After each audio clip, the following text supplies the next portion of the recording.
Inibisigahan ng Department of Agriculture ang hindi umano otorisadong pagbebenta ng bigas ng National Food Authority.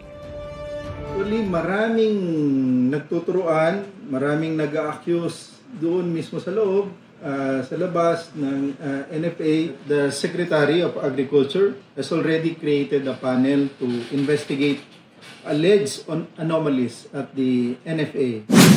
Sa inisyal na impormasyong nakuha ng DA, toneladang bigas ang ibinenta ng NFA sa presyong dehado ang gobyerno at hindi umano dumaan sa tamang proseso.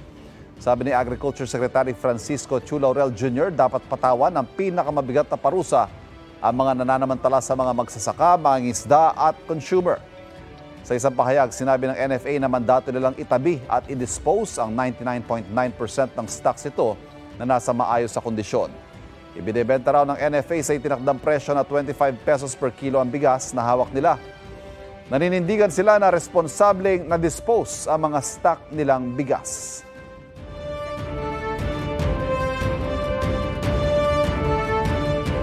Kapuso, para laging una ka sa mga balita, bisitahin at mag-subscribe sa GMA Integrated News sa YouTube. Sa mga kapuso abroad, samahan nyo kami sa GMA Pinoy TV at sa www.gmanews.tv.